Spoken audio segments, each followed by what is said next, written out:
The new BMW M3 is a top car for all sorts of reasons, as you can see.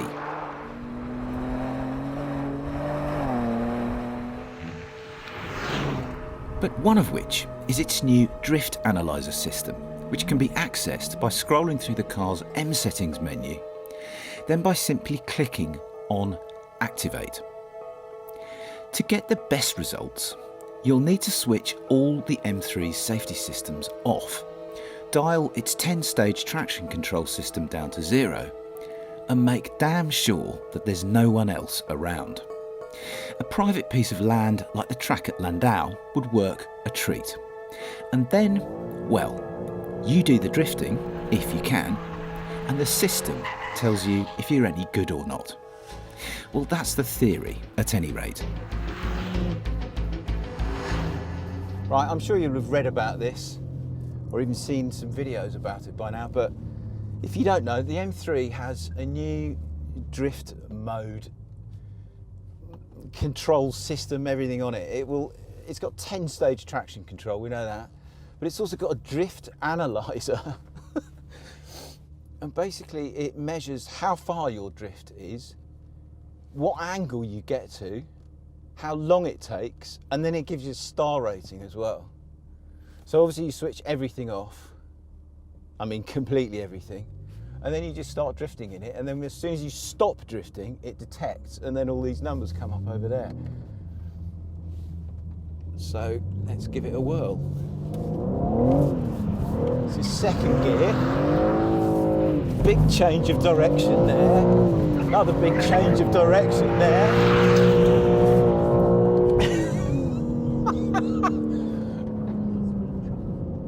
Ah, okay. So that was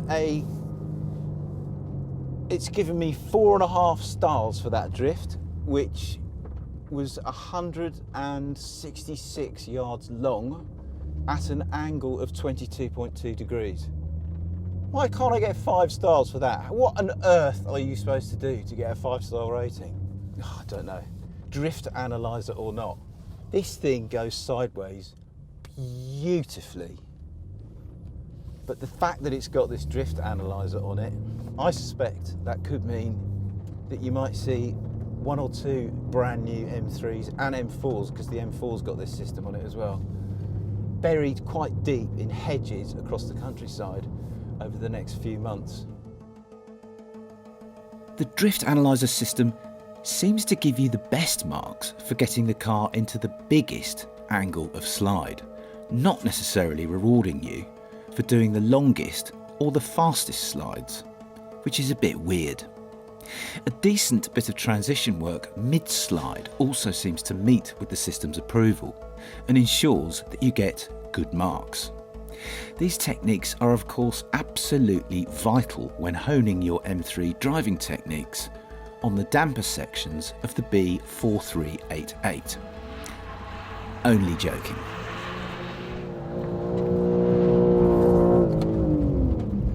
Okay,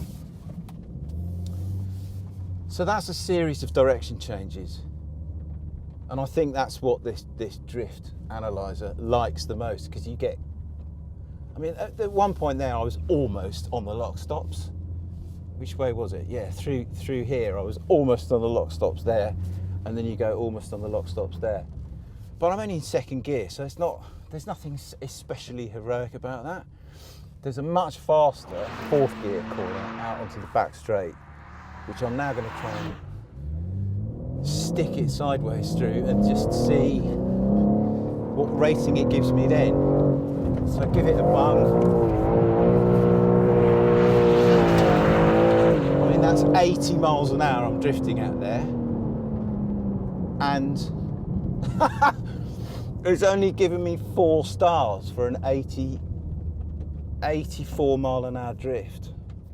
Sorry, I'm doing over 80 miles an hour and I only get 4 stars. Okay, I'll try again through a different corner, try and get a bit more angle onto it.